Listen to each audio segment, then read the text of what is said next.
All right, MA Marignon, turn 60, Earthquake Trap, here we come. We shall see. Oh yes, twice borning the other Cocythia that we summoned in. I forgot to mention that. A dire portent, that's not good news.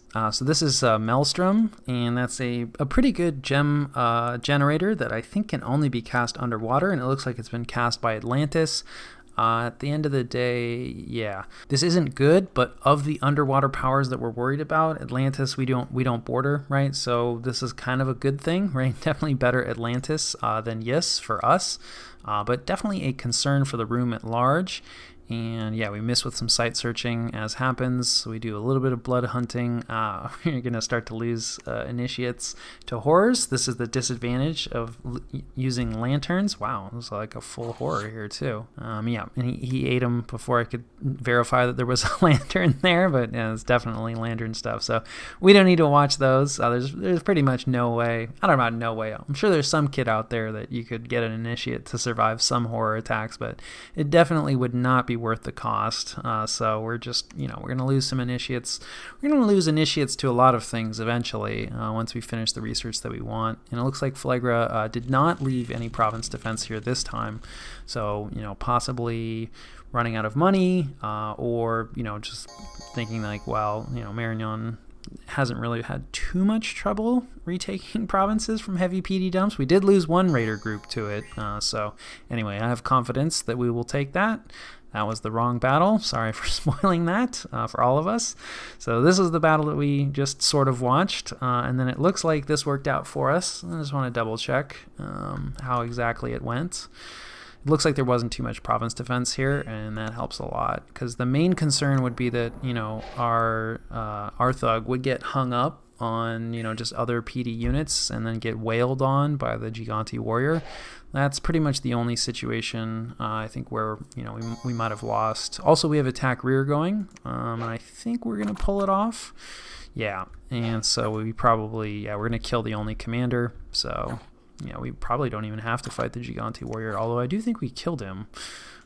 So, she probably just flew, and, flyers are decent at running down enemy units. Yeah, then of course he berserks. So she did end up fighting him. But yeah, mirror image is really helpful. So both of our raids work out. That is nice, especially this one because it opens up a retreat route for our army that's making an attack this turn. And then Asphodel is Dark Skies. This must be under Eriu's dominion, which I'm not sure. I guess that's going to reduce everyone's morale? No, it doesn't look like it's reduced Vanheim's province defense morale. Let's see if it's reduced. No, it looks like it's no effect. I guess because, it's not, Eriu's not actually involved in this battle. They just must have their dominion here. Unless Dark Skies changed hands, but we only saw the one dire portent, so I don't think so.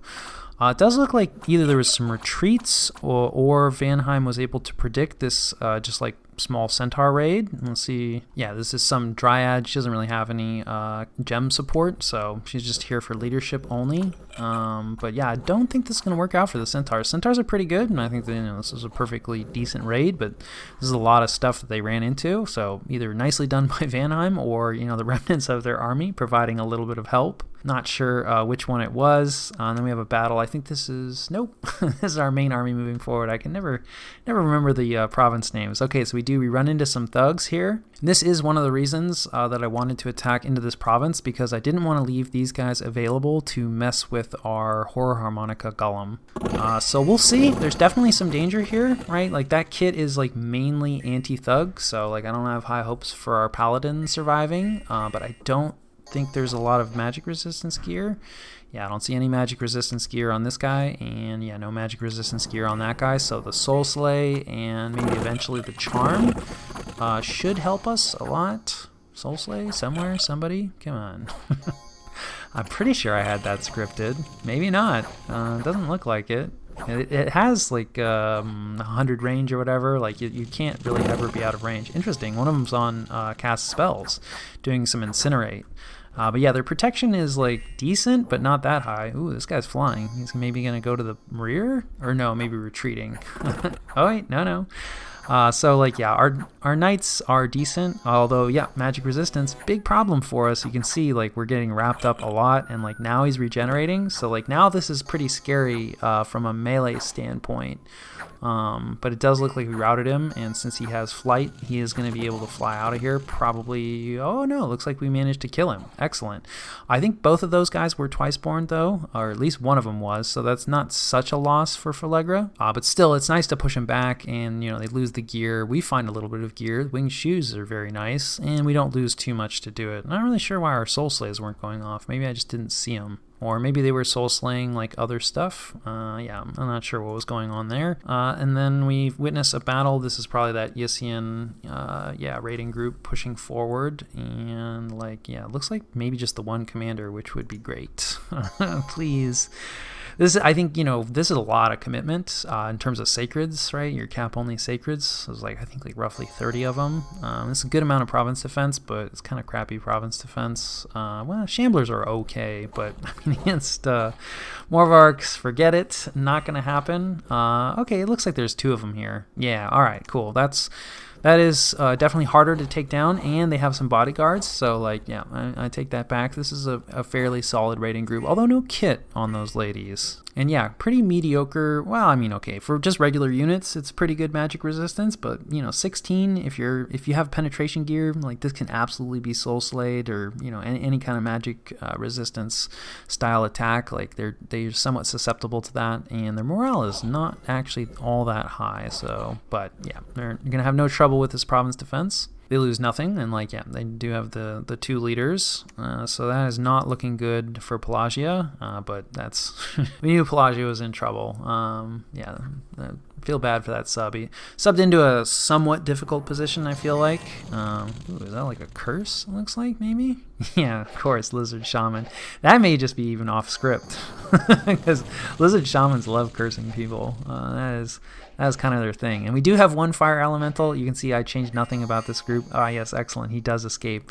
Because one of these guys does have a jar. So I do want to make some more jars. Because I think, I don't know. Yeah, I go back and forth on that. Like, I don't want to donate jars. And, you know, for a lot of raiding's dangerous. So, you know, you end up donating items sometimes if you have them. But at the same time, for like more safe raids, it really does help. You know, to just not have to worry about resupplying your raiding groups with gems. But, you know, as you can see, like, it's just raining. So I do think this counts. Like, sometimes there's just weather. And, like, our fire evocations are still doing just fine. So I do think I need to switch more into an evocation standpoint. These longbowmen are definitely causing us some problems, though. We lost at least 1 bodyguard. And, like, yeah, there's a guy who I think is going to start bleeding now. So yeah, unfortunately this is the disadvantage of like everybody on guard commander, and I don't think I have anybody set to advance and cast spells. So eventually our fire elemental will do the trick. Yeah, there, so we got the route, but there was a little bit of danger there. I don't think we were ever in danger of losing, but definitely in danger of, like, say, losing a Grandmaster to a random longbow. But it works out for us in the end, so that's good that we take that. And then we catch another battle between Asphodel and Vanheim. This looks like it's on top of Vanarus's capital, so it looks like Vanarus got eaten maybe by Fascia, actually. I didn't realize they were over here. I never saw Vanarus. And then yeah, this is just another Centaur raiding group. These guys are stealthy. So you know, this is definitely like something that we're worried about. You know, Asphodel could potentially bring a lot of stealthy raiders into our territory, because I think Harpies are also stealthy, although Harpies I think do struggle against province defense, although that's pretty light province defense, so those Centaurs have no problem there. And then the most important battle for last, we'll see if Falegra decided to patrol or not. No, they didn't, and it's just a ton of province defense, it looks like. So this probably will trigger gem usage, but we have plenty of gems with this army. So, you know, it's not such a big deal. Always a little sad, although this is a lot of stuff, right? And, like, yeah, there's going to be a lot of arrows coming in, and yeah, we talk a lot about our dudes in robes and how squishy they are. But yeah, I have faith in the army. They should be able to handle it. Let's take a look and see if it cost us anything. It cost us -2. We got 2 Helit soldiers. Fantastic. We'll probably drop those guys off somewhere. But like, yeah, province defense against an army.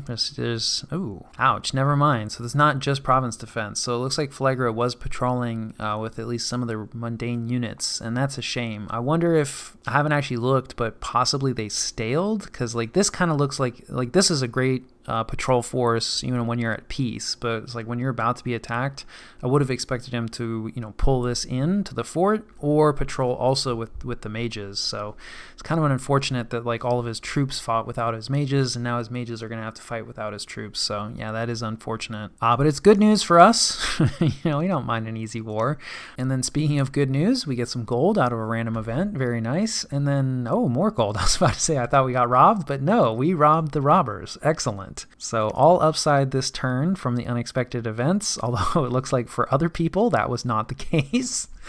So we're not the only ones with misfortune, and this is just some random Eton, I believe, or no, excuse me, hill giant attacking.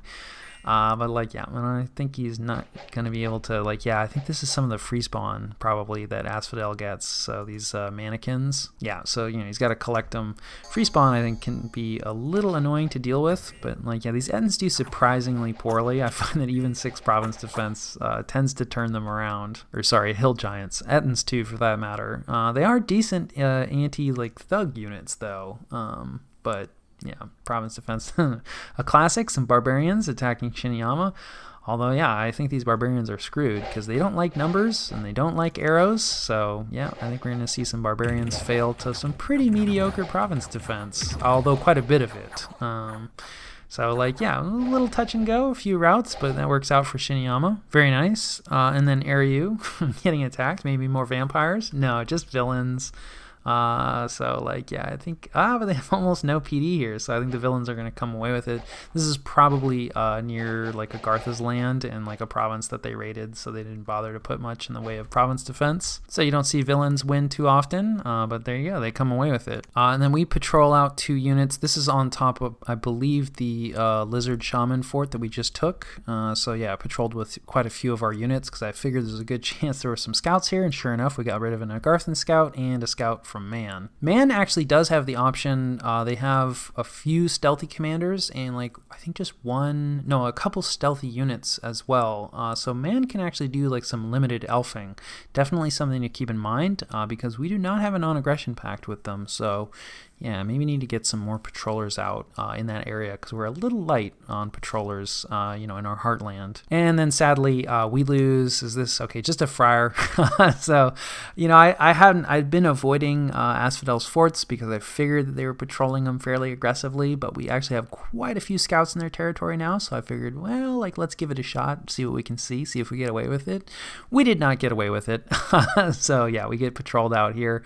This is a little bit, we're not actually preaching in his territory, but this I think is another one of those gray areas. I think a lot of people would consider it a violation of a non-aggression pact if you are stealthily preaching inside of their territory.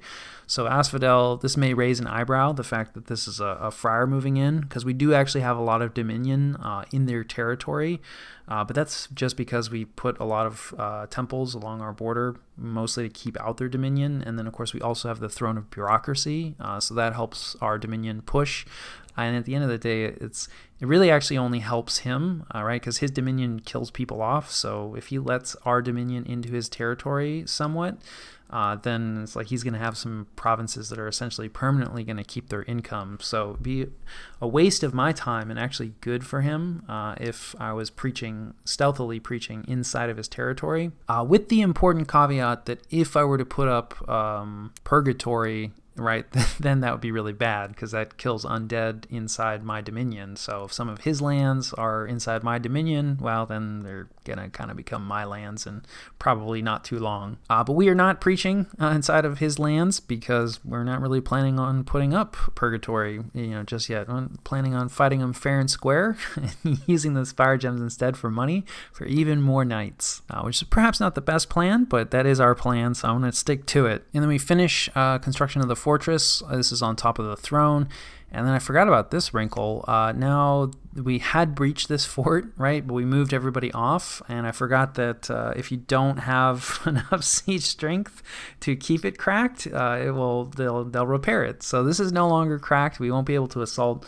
We do have some eagles nearby, so we'll probably split out like that, just move, that group of eagles to recrack this fort and then send in our Horror Harmonica Golem, but whoops. And then let's see here. So we're starting to destroy the fort in Nazca. This army has like the fewest eagles in it, so like only moderately damaged, probably like 2 more turns before we crack it, but we're not in a huge rush here yet. We'll see, if we get hit by a couple earthquake traps, my tune might change. And then of course this is where the raiding group, Falegra's raiding group is, and it didn't move out, so maybe they did stale, because there's, they've been moving this group every time. On the other hand, maybe they've decided that like, okay, let's sit on this fort, right? Anytime you're sitting on a fort, that is annoying for the other person. And then we have some patrolling, and I will catch you guys after the jump. All right, this is the situation and what we're doing about it. A couple big diplomatic shifts this turn. So Man did get back to me and mentioned that, hey, they were planning on taking this province, and is that cool? Definitely 100% cool, especially since they said they were open to a non-aggression pact, which is nice. I definitely accepted, and that keeps this border relatively secure, so we'll be able to move this army out, away, and we won't have to have as strong of a garrison force down here. The other very interesting thing of note, perhaps even more interesting, although it is related, is that Asphodel and Ulm are definitely fighting with each other. So I thought possibly that caught some back and forth in terms of their territory before, but there is no doubt about something like this. And I'm not 100% sure who started this rumble, but I asked Man, and they thought that Asphodel had attacked Ulm and not the other way around. In addition to all of this, I was just kind of chatting back and forth. Like, Man actually seemed relatively friendly, which is nice. Always good to get some more information and have somebody else that you can kind of work together with, especially as a possible eventual counterbalance to Eriu, our other dear friend. He with the much air and much shock damage, which certainly strikes no terror in our hearts. But anyway, Man said that they were planning on joining the war, and initially I thought they meant, because I was just discussing about it doesn't look like going so well for Vanheim, and then Man said that they're going to be joining that war, but they're actually going to be attacking Asphodel as well. So this is pretty much exactly the coalition that I was hoping to engineer, but I didn't even have to lift a finger to do anything, which is just great. So it is probably time to end our non-aggression pact in the not too distant future. I would prefer to sort things a little better with Falegra, especially because Ulm is probably not going to be able to push as hard anymore, right? We can see some pushing, I'm guessing, from Asphodel. I'm not totally sure on what their original borders are, but we've talked a lot about Asphodel and how I feel about them as a player. In talking with Man, it sounded like, at least to Man, that Ulm was pretty confident about this war. I, however, am much less confident. To that end, perhaps kind of counterintuitively, I'd actually already reached out to Ulm this turn because we are using the Wolf Cannon. Let's see who's got the Wolf Cannon. It actually doesn't have as much range as I thought, so yeah, we actually have to be somewhat close by. We're going to cast it on this forest here. It does say well organized, so there's a good chance this fails, but we're going to give it a few goes. You get more wolves. It's supposed to be better in forests, this spell. So we're going to try it probably in this forest and possibly also this forest. And, if both of those fail, then we'll just give up and we'll cast it on our own province purely for the patrollers and the werewolf thug chassis. But ideally, right, we can use the spell to also take territory, and then, whatever survives, we'll use in the same way. But since I'm raiding a province, on his border, and I let him know that I would warn him when bumps were possible, although doesn't really look like, Ulm has anything ready to go that's likely to bump, but still, so I let him know that we're raiding this province, and also try to sound him out, on how the war is going with Asphodel. I've not heard back yet, so not sure what to make of that. Perhaps just busy, but we're not going to push as heavily for this throne, both because I think we have more time, and that even if Ulm is able to sit on it or even take it, that this war with Asphodel is likely to leave them pretty exhausted, and I would prefer them to put all of their energy into fighting Asphodel versus, trying to race me for territory. So if they do get back to me, I'm even willing to, reach out and be like, hey, you know what, you can take this throne, you can take Phalegra, right, for now, and then we can just close out, hopefully, like, maybe a border like this or something, and then we have to finish this Xibalba situation. But hopefully that will not take too long, famous last words. But once we get all of that sorted, right, we don't want to spend too much more time up here because we want to jump in on this Asphodel situation as soon as possible, I think. Now, I mean, between Ulm attacking and Vanheim, who is doing a much better job of raiding back, like they are maybe not as bad off as I thought, and their territory extends a bit deeper than I realized it did, although they still don't have a ton of resources to draw on. But between Man, who is relatively large, not massive, but not small, and Ulm is kind of in a similar position, right? Both of them have pretty good research and track pretty high in the graphs that we've looked at. So all this to say that this is already a 3v1 against what is considered perhaps the weakest nation in all of Dominions. And then once we jump in, we will be number 4, which is to underscore how Dominions is not about fairness. And like with everybody jumping in, there's a pretty good chance that, Shiniyama will jump in as well. Although if I were them, I would certainly be pretty worried about this whole air use situation. But yeah, that'll probably be the majority of our next focus. Really the last piece, the last question mark, still haven't reached out to Yis, so we don't know where they're at. I don't know. We'll see. We might start a war against them before their war against Pelagia is finished. Reach out, offer a non-aggression pact. If they decline, I don't know. We'll cross that bridge when we come to it. There is an outside possibility that Vanheim battles back and manages to retake most of this coastline, which would probably be the ideal scenario for us, both because then Asphodel wouldn't have it, but then that would also give Yis a really nice, juicy, weakened target to attack that's not us. So while I wouldn't wish the elves on anyone, if it's an elf elfing an elf, I'm not really going to shed a ton of tears over that. But of course, we've talked about how, Yis is very capital focused, and, here's their capital, nice and close to our territory. So there's a lot of reasons that, they might decide that we're the more attractive target. In terms of our current war, before I get ahead of myself, we do still have some Phalegram raiders deep in our territory, locking down one of our critical forts that's trying to recruit independent mages for us, get a little magic diversity.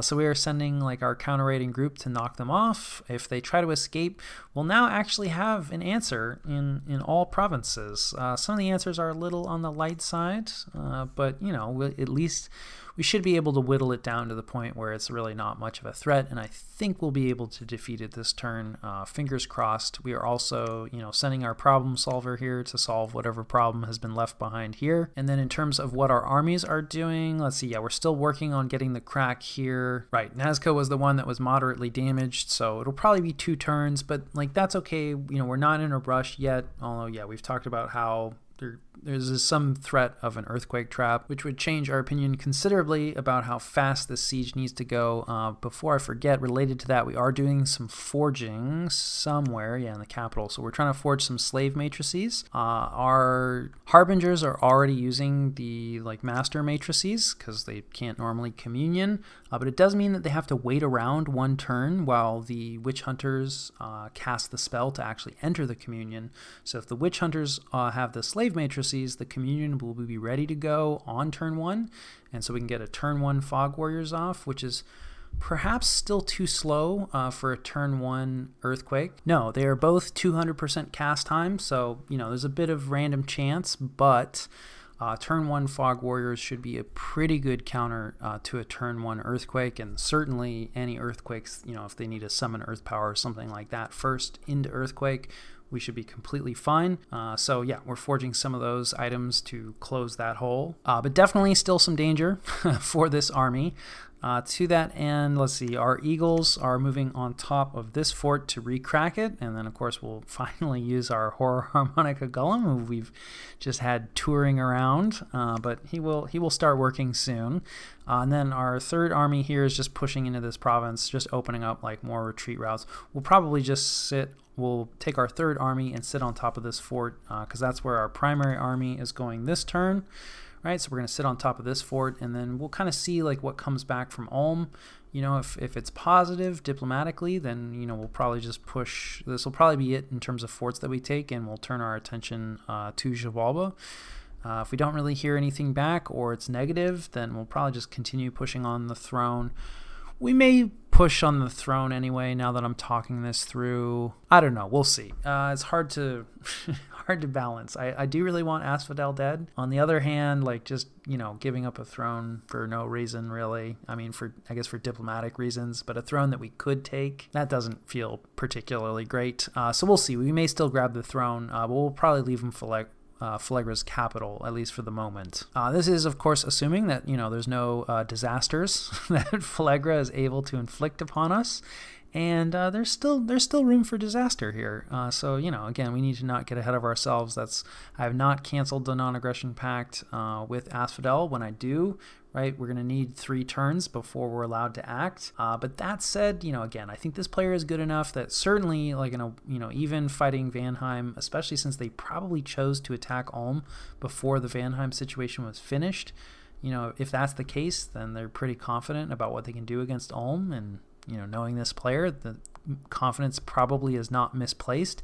They may not have counted on Man also jumping in, but if anybody could handle a 3v1, I think it's this player. Now, can they handle a 3v1 with Asphodel? We'll see. Can they handle a 4v1 with Asphodel? I sure hope not. Also, just a random note, I guess Vanarus was a bit salty, or I don't know, somebody at some point pulled down all the infrastructure on top of Vanarus. That's part of why I didn't actually realize there was a capital here, because there's no fort there. And I think that more or less covers the diplomatic situation and most of our army movements. I think we're pulling our troops back off the border. This is mostly just, you know, to not, you know, freak Man out, right? Indicate that, like, hey, yes, we're going to respect the non-aggression pact. We're not just going to leave a giant army on our border. We did leave behind, we dropped off a bit of a garrison. You know, I think the more that I'm playing, I feel like definitely garrison your border forts, and then, you know, don't bother patrolling your border forts generally, because the enemy is going to get scouting information on them anyway. I mean, there is something to be said for patrolling all forts, but yeah, definitely forts on your border, probably best to leave at least a few troops there. And then in terms of where we take this army, I'm not really sure. You know, I'm hoping to planning on ditching like the Grandmasters for the most part in terms of casting support, so we're going to need to pull together some casters that are not dudes in robes. But once we do that, you know, we could send it against Phlegra. I'm not sure we're going to need to. Maybe this will be the army that deals with Xibalba. Maybe it's an army that hangs out, right, and just worries about Yis, or makes Yis worry about it so that they don't attack us. Or potentially, you know, we could set it up to go against Asphodel, so, you know, we'll see. And then the other thing is we are invading the Halls of the Mountain King with this army, so, you know, hopefully this will go well. And of course, this is another army that we'll be able to use against Asphodel and or Yis. I do think if we fight Asphodel, we might not have to worry about it as much, right, because they'll be fighting so many people in theory. Coalitions can and do fall apart, so that is important to remember, that it's not impossible that we're left holding the bag against Asphodel. And if that's the case, I do think that we will need to spread thin, right? Like, not go with so much of a doomstack approach, because we're definitely hitting the point in the game where our, frankly, abysmal magic resistance, right? Magic resistance 12, yeah, we can cast anti-magic, and then it's not as painful, but like our doomstacks I think are going to be really attractive to a lot of like nasty magic resistance type spells, things like Wind of Death. Eventually, we're not there yet, but like things like Master Enslave. You know, we've already seen some of our knights get enslaved by Bandar's Pretender.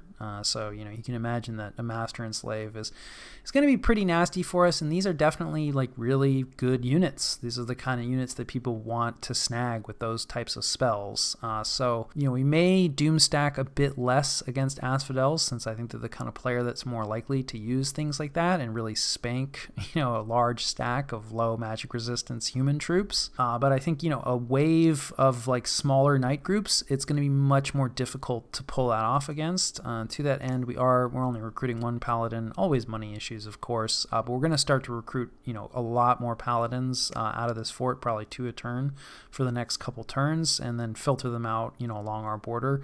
and like they'll be leading the charge, as it were. In terms of recruitment, not too much different, although it has shifted somewhat. Right now we're doing like full recruitment here in Bandar. We're also doing full recruitment in Arcocephaly, and this is all related to the fact that, you know, now we're thinking we're going to tangle with Asphodel in the not too distant future. A little bit more recruitment at home, but this will probably like slow down. We're recruiting another Holy 3 just because I can.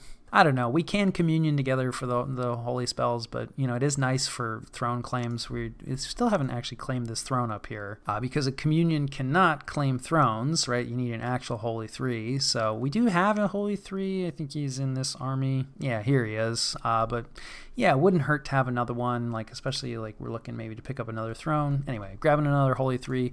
We are recruiting some more grandmasters. I'm kind of back and forth. Sometimes we'll recruit grandmasters. Sometimes we won't. Otherwise, pretty normal mage recruitment. I do think we managed to squeeze out mages everywhere, although yeah, in a lot of places it's just initiates. Forging also relatively normal. One more diplomatic thing, we are sending 10 air gems to Vanheim, and they're going to send us back 10 astral pearls.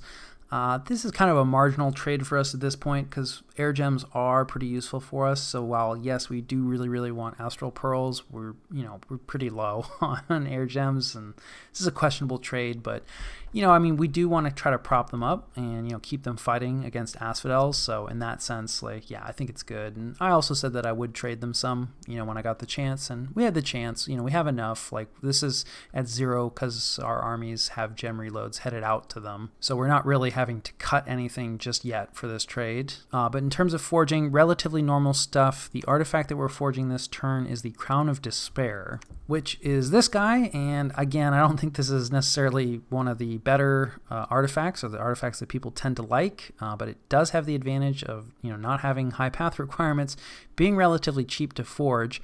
It will eventually pay for itself, which is all really nice, and it gives a pretty substantial reanimation bonus. So when we're making Long Dead, we're gonna make 4 extra Long Dead per ritual casting. Now, making Long Dead is usually not something that people recommend, but this is a pretty significant bonus, and we may need to go underwater, and we don't have a ton of options for that, but we have a decent death income.